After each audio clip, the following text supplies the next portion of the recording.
days at the stick. From who's got it better than us to brick by brick. It's always the 49ers way, from off-season to game day. Yeah, we talk back. It's the 49ers Cutback.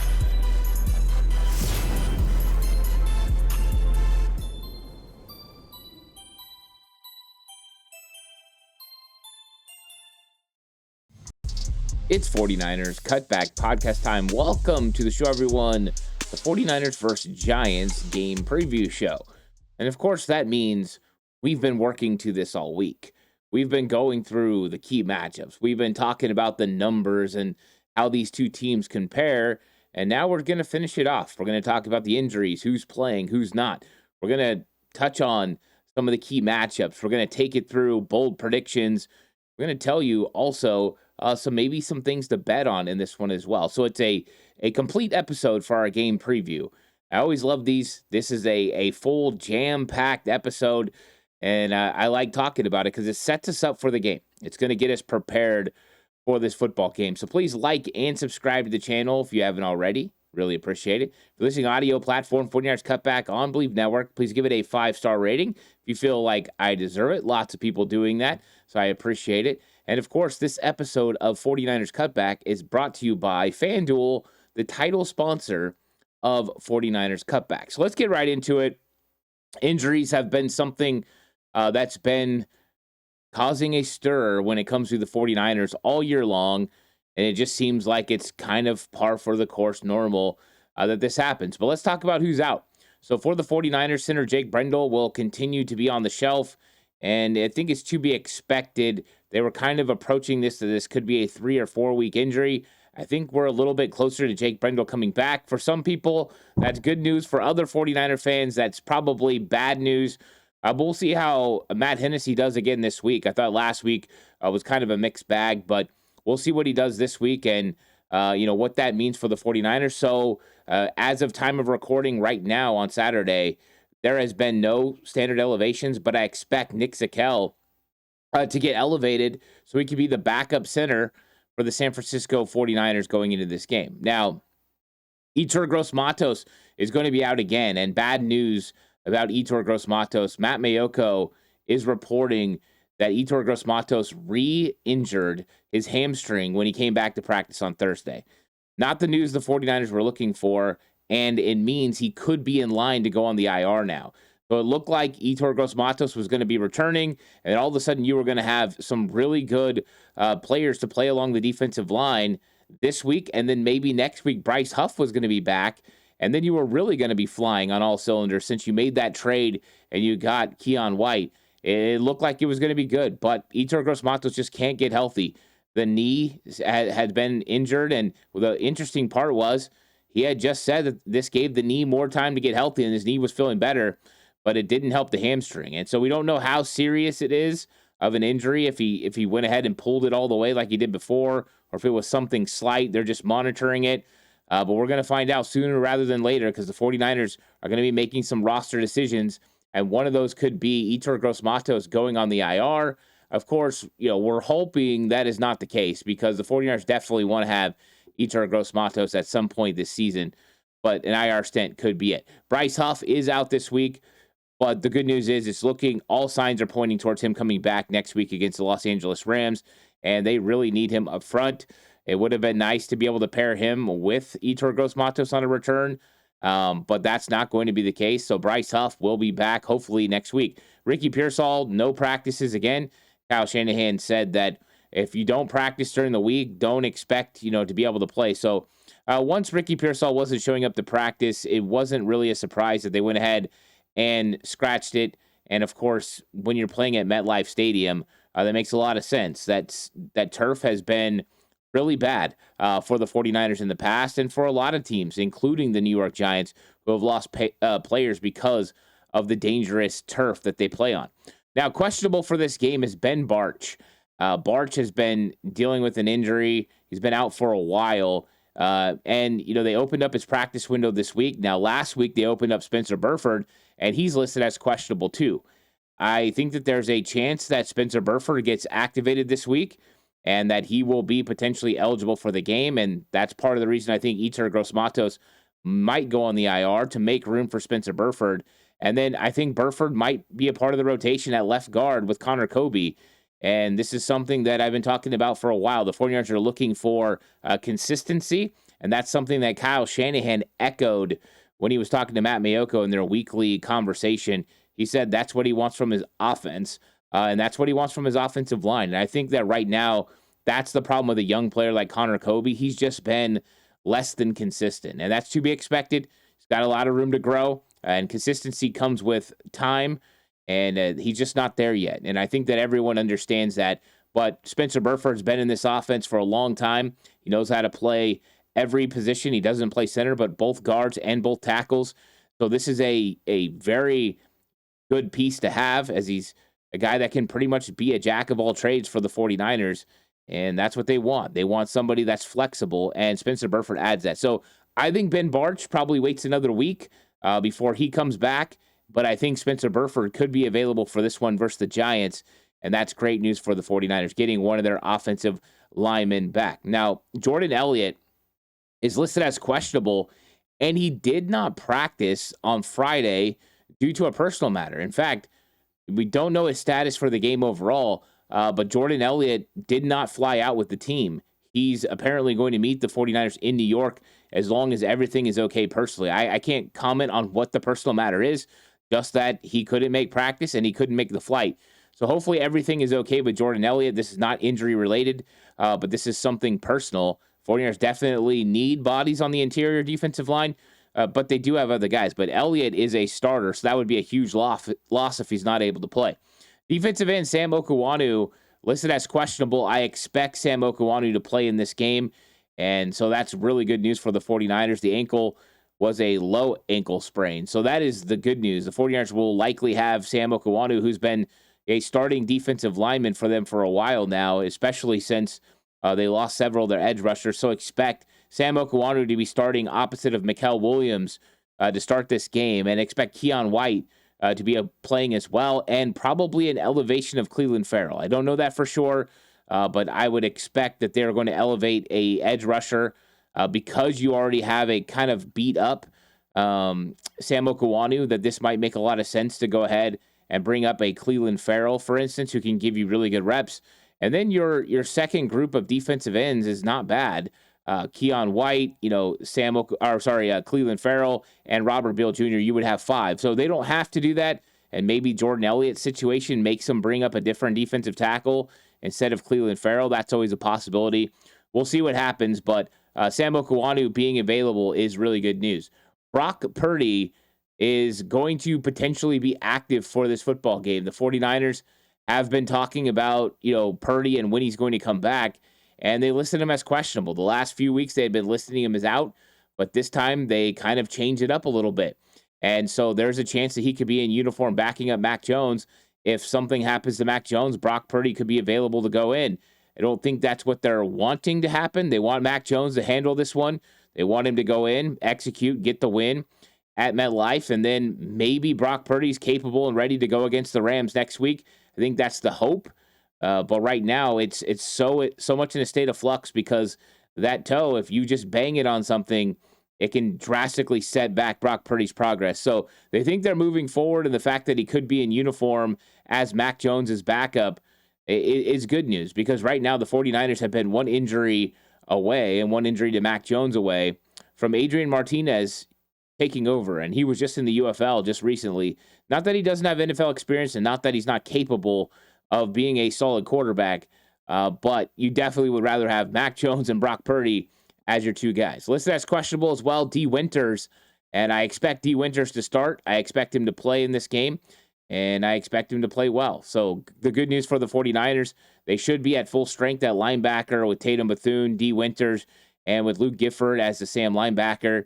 I think right now that's what they're going to roll with, and they could really use D. Winters' athleticism and instincts. He's got to get a little bit better when it comes to recognizing pass plays and getting there in coverage, and I think the same can be said about Tatum Bethune. I thought that actually last week Gifford had one of his better games. I thought he really stepped up, especially when it came to coverage. Now let's talk about the New York Giants, because the injury bug is hitting them as well. It's not exclusive in the NFL to the 49ers. The 49ers have the most injuries and the most, tragic injuries where you lose guys for the whole season, catastrophic, but they still had some really bad injuries this week.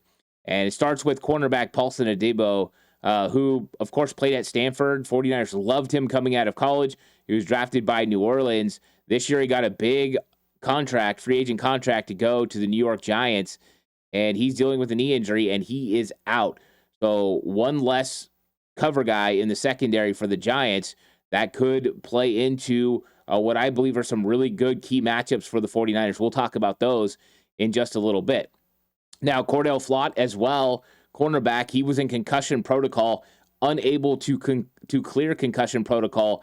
He's going to be out. So they are starting to get thin when you look at the cornerback position, and it doesn't stop there because Art Green, who's another backup cornerback, he's dealing with a hamstring injury, and he's going to be out for this game. So you start taking a look at their cornerback room, and you've got their starting left corner in Paulson Adebo out. Their starting right cornerback in Cordell Flott, he's out. Their backup at right cornerback, Art Green, he's out. That is really tough for them. And that's not including a guy that's listed as questionable in Rico Payton. So Rico Payton was expected to maybe step in there and get some opportunities, and he's dealing with something. He's got a shot to play. So who do they actually have? Well, they still have their starting nickel corner in Drew Phillips. He's available. That's good news for them. They got Deion Banks. He'll probably see action at left corner. They still got Jarek Bernard Converse. He's available to get some time, and Nick Jones. And, of course, they got Corey Black as well, a young rookie. So they are really light in the cornerback position, and that's really tough for them. And that's why I think the 49ers could have an opportunity to kind of get the ball in the air a little bit to some of their wide receivers. Of course, you're going to be dealing with a really, really good defensive pass rush, and I'm sure we'll be talking about that in a second. Now, one guy who won't be helping their pass rush is Chauncey Goldson, a backup edge defender. He is out. He's been dealing with a neck injury, and so he won't be playing in this game. So of the 4 players who are officially out for the New York Giants, 3 of them cornerbacks. This is when it hurts, is when you just stack injuries at a certain position. We've seen it from the 49ers, especially along that defensive front, and now it's hitting the New York Giants secondary. Now, doubtful to play in this game, backup tight end Daniel Bellinger. He's probably going to be out. He's dealing with a neck injury. So they still have Theo Johnson. They still are very capable at tight end, but, Daniel Bellinger is a good player. He helps their team out a lot, and that's going to be a big loss for them. Also, tackle Jermaine Elemanor, he's dealing with a pectoral injury. He's probably not going to play in this game. He's doubtful as well. Big injury. They could be without their starting right tackle, which could play into the 49ers' opportunities to get home, and they need to generate a pass rush against Jackson Dart. Of course, you got to generate that pass rush without having too much problems, blitzing and giving up things in coverage. Now, questionable for the Giants, safety Javon Holland. I think the hope for them is that he's going to play, or they'll really be struggling in the secondary. Another big-time free agent signing for the New York Football Giants was Javon Holland, and they need him, especially when dealing with George Kittle. So I think that is going to be a big question mark. I expect him to play. We'll see how that goes. And then cornerback Rico Payton, he's dealing with a groin injury. I expect him to be available as well if the Giants need him in this game. Now, I want to talk to you guys about FanDuel. Right now, the 49ers are favored in this football game by 2.5 points. The money line is negative 138 for the 49ers, and the over-under is 48.5.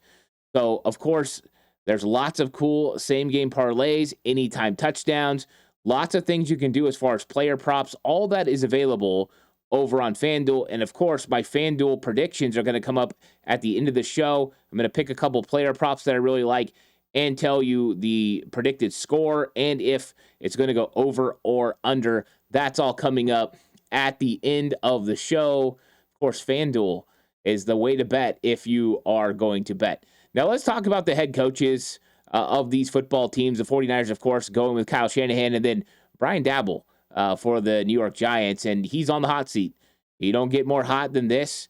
He looks like he hit it with the quarterback in Jackson Dart, but is he going to be able to see what happens with this football team and, kind of the fruits of the labor of Jackson Dart in New York, or is this going to be a new regime? Well, I think this game plays a pivotal role into what happens not only in the short term, but in the long term when it comes to Dabble and how he's tied to this New York Giants football team. But I think also it kind of determines where they sit in the NFC. And if they lose this game, it might be time for them to kind of look about resetting this organization. Maybe they go with a new GM, a new head coach, and maybe they trade off some of their parts.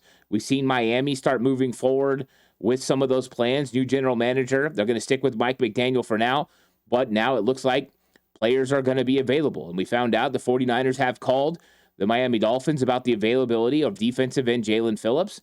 No surprise here. If you listen to the channel, that's something that I've been saying, and I get it. He's torn his ACL. He's torn his Achilles. Everyone's scared of injuries. But, I think when you look at him as a young player, he's somebody who's got the ability, and if he leaves in free agency, which he most likely would after the season, you would get a comp pick back in 2027. So just something along those lines.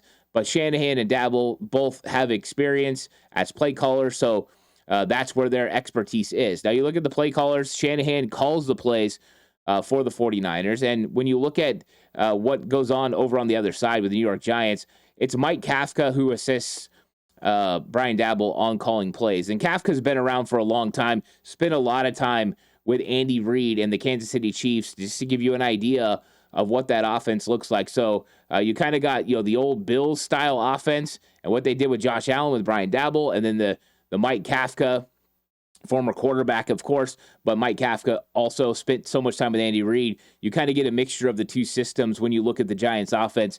That's kind of the similarities in how they're built, these two football teams. Defensive coordinators, Robert Saleh, of course, for the 49ers. We know all about him. And then Shane Bowen for the New York Football Giants. And he coached with Mike Vrabel. He was the defensive coordinator for Mike Vrabel in Tennessee. He did a really good job there. He had a lot of success. And now he's taking his talents up here to New York. And the New York Giants have had Shane Bowen. And that's why you see a 3-4 defense. It looks very Patriots-esque with some tweaks here and there. But they've got the defensive line and the defensive line chops to be able to do some things. On special teams, Brant Boyer got the special teams turned around, done a really good job, been very effective. And then you look at the special teams coordinator for the Giants, is Michael Gabriel, who was the assistant special teams coach for Brant Boyer from 2021 to 2023 and under Robert Saleh with the New York Jets. So they're going to be very familiar with each other's scheme and how each other operates, and it's going to be pupil versus teacher. It's going to be very interesting in this one. So Michael Gabriel and that unit has been decent. We'll see how they do in this matchup. But basically, he just, didn't have to go very far going from the New York Jets to the New York Giants, but familiarity with Brant Boyer. Now, let's talk about some of those offensive key matchups. And I think in this one, it starts with the 49ers run game versus the Giants front seven. And the Giants front seven is really good. When you look at the players that they have, you can name just, 3 guys right off that are very impressive on the front. It starts with Dexter Lawrence. The guy's an absolute monster on the inside. Somebody every single team wishes they could have.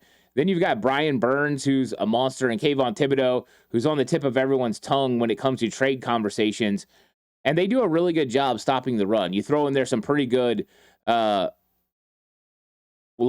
play with Bobby Okereke, and you've got really good talent. So I think that there's a chance that the 49ers are able to establish a run game against the Giants, but just because the Giants have been giving up a lot of yards on the ground doesn't mean it's a foregone conclusion. I said this yesterday in the episode I did about how the 49ers could have success versus the New York Giants, and one of the ways they can is by getting the run game going, but I don't expect this to be a huge run game, right? Philadelphia last week goes for 250 yards on the ground. I don't think that the 49ers go for 150 plus. I would love it.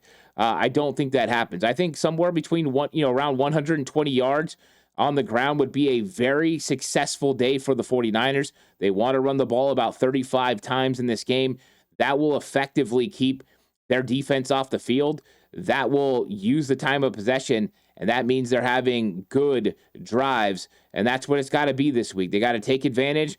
They got to move the ball methodically down the field. they've got to score touchdowns, and they've got to keep their defense off the field and keep their defense fresh. So that way they do get an advantage when it comes to rushing the passer and chasing Jackson Dart later in the game.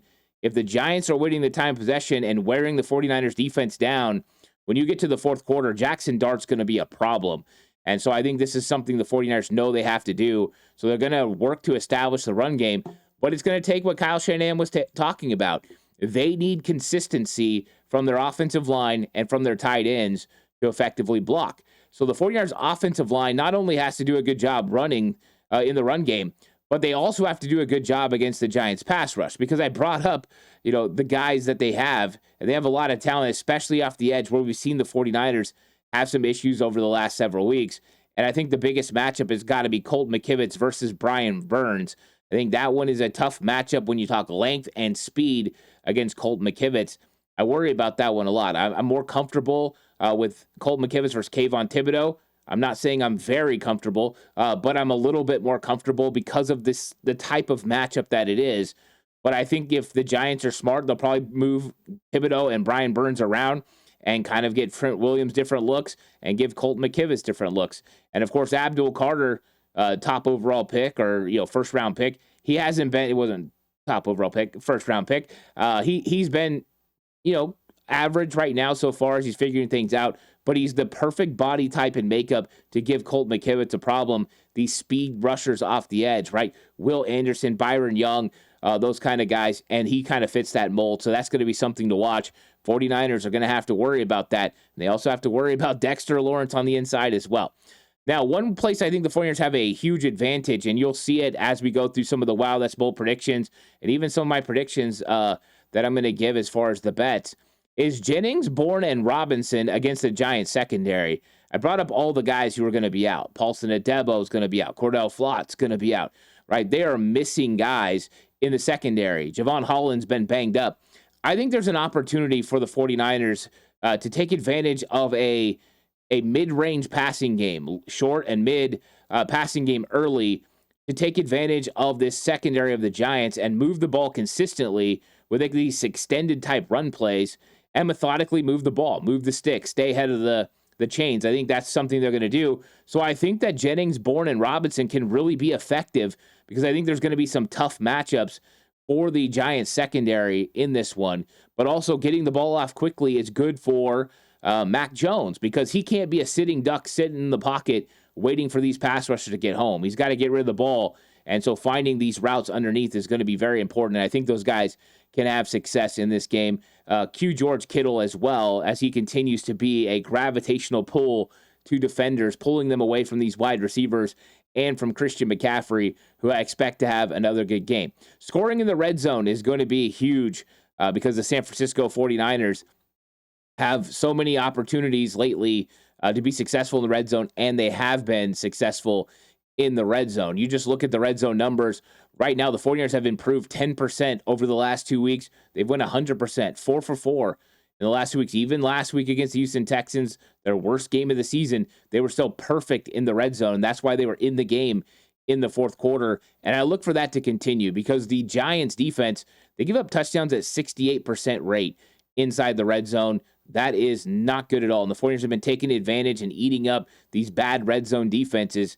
They've got to move the ball methodically, and then they've got to pay it off and get into pay dirt when they get into the red zone. I think that could be a really big difference in this game if we see less Eddie Pinheiro for field goals and more for PATs. That's going to be a huge part of this football game. And then the inverse, the Giants, they score touchdowns inside the red zone at 48%. It's not bad. You want to be around 50% just to be average NFL. 49 are starting to get into the really good, or into the good category. They get to 60%, they're in the great category. But Giants kind of in the average category. But when you look at the 49ers defense, this is where it gets interesting. 49ers defense is getting better and better and better in the red zone. And a 1-for-5 effort last week stuffing the Houston Texans. Texans struggled in the red zone. That's why that game wasn't a blowout. It easily could have been a blowout by the Houston Texans, but the 49ers defense held on. And the 49ers defense is only giving up touchdowns at 52%. That's top 8 in the NFL. Just to give you an idea of what Robert Saleh's defense is doing in that category. The other place that both teams need to be good is on defense. And for the 49ers, it starts with getting pressure on Jackson Dart. Jackson Dart is still a young quarterback. He does a pretty good job, makes good reads, but he's completing passes at 59% right now, which means if you can force him to use his right arm and not be able to use his legs to extend plays, you're going to have an opportunity to win. A 59% completion rate when you play the style of defense that Robert Saleh plays, which is a bend and don't break defense, a too high quarters shell that allows plays underneath and you rally to make tackles. If you can let that guy play that percentage and that completion percentage, and you can get off the field, and that's going to be one of the keys in this game. But you've got to get pressure on Jackson Dart without having to bring more than 5 defenders. You can get away with bringing an extra defender, whether that's a linebacker or a nickel corner or a safety. You can do that from time to time and allow yourself to still have a full rotation in coverage and be able to make up for that. But if you don't, if you have to bring 6 guys, then that means all that Jackson Dart has to do is locate where the blitz is coming from and get the ball out in time, because he knows that that's where you're going to rotate, where the blitz came from. So he has to beat the rotation of the coverage to get the ball there in time. So don't make it easy on him, but at the same time, you have to stay in your pass rush lanes. If you don't stay in your pass rush lanes, you don't keep pass rush lane integrity, Jackson Dart is going to run for first downs. And he's going to be able to extend drives. And when you extend drives, big things happen. How many times have we seen the 49ers should have gotten a third down stop? Next thing you know, boom, touchdown. So that's something to remember. Stopping the Giants' run game. They're without one of their key players, Cam Skattebo. Without him, you've got to make sure that they don't get a run game going. And they've got talented running backs backing him up. But just don't let it happen. Make Jackson Dart one-dimensional. Make this a 3rd and 8, 3rd and 10 type game where he has to consistently convert on third down. That's going to be one of the huge parts of this game, because right now the Giants offense, they only convert on third down at 39%. That's not that great. So this is an opportunity for the 49ers defense, who only allow conversions at 39%. So anything kind of in that area, 39%, under 40%, that's going to be a lot more punts for this Giants team. And I think 39% conversion rate on third down is not good enough for the Giants to be able to beat the 49ers. So if it just stays status quo, that's the case. And you look at the other side, 49ers offense converts at 46%. They've been good. Going into the Houston Texans games, they were at 47.5% that they were converting on third down. 49ers offense in some key categories have been good so far this year. Red zone offense, red zone defense, and third down conversion rate on offense. And before the last 2 weeks, third down defense, 49ers were one of the top teams in the league. Those have been the elements that kept them in games and made them one of the top teams in the NFL, and they've got to do that. And one of the ways you do it is stop that running game early.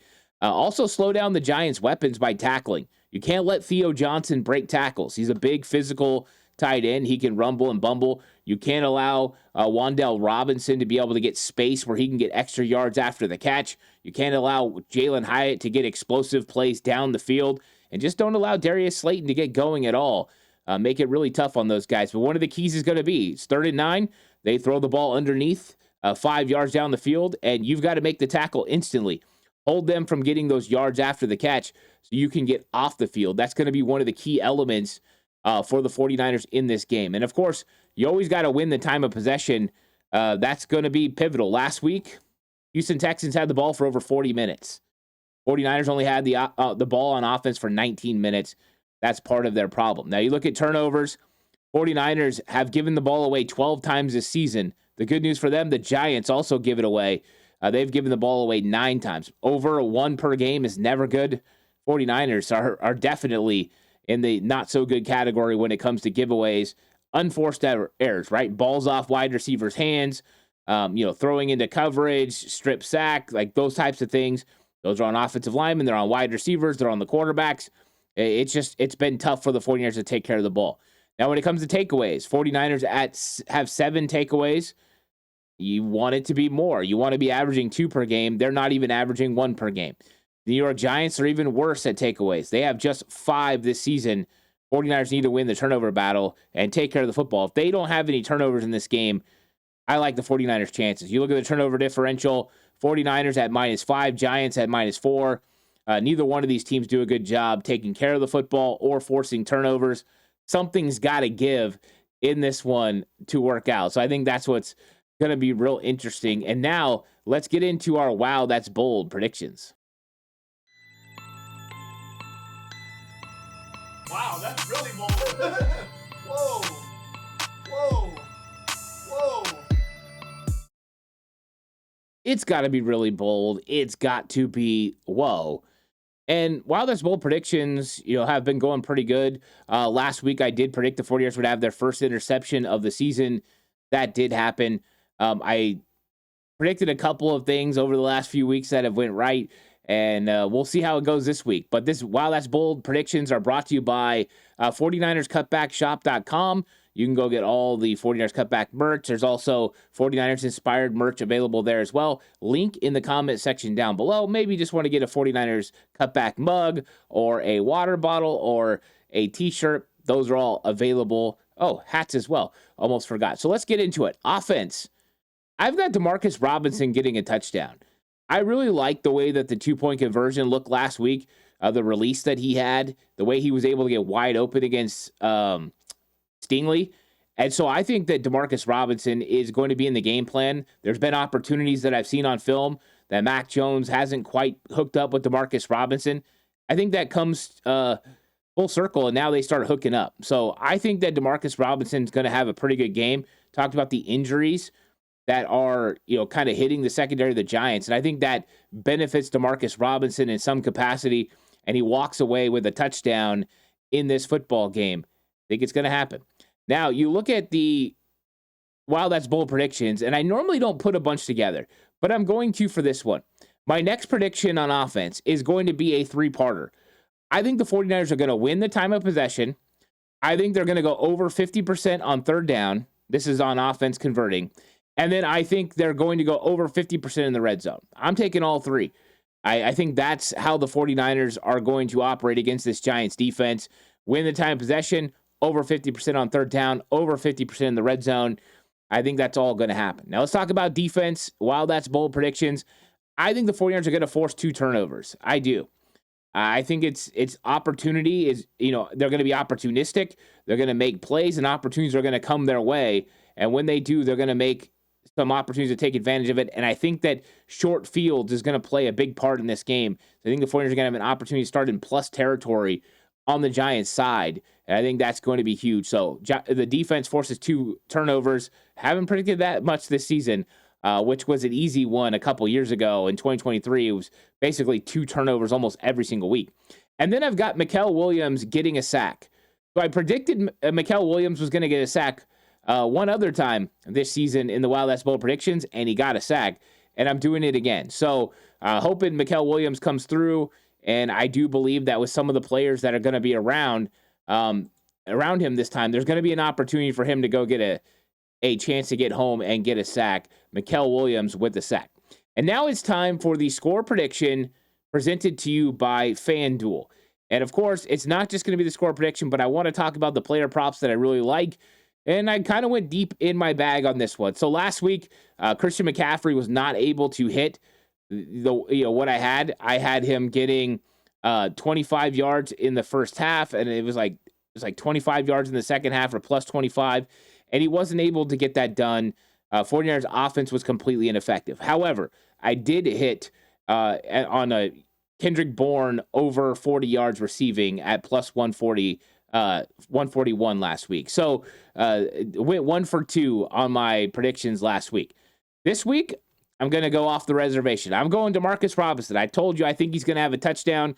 I also think that he's going to have some catches in this football game. I thought this was a really good bet in this game with all the injuries to the Giants. Demarcus Robinson over 30 yards at plus 182. I think he can easily get over 30 yards. I think he's going to walk away with the touchdown. So if you want to, go that way too, you could always bet on the touchdown. I thought about doing that as well. I just thought it was a more sure bet to go with the yards. And then I've got Jawan Jennings, and I've never done this. Jawan Jennings catch on the opening drive at plus 130. I think Jawan Jennings is going to be called upon early, and I think he's going to deliver. And I do believe that he's going to have a catch on the opening drive, and it's going to paying out at plus 130. So I'm like, all right, yep, let's do that.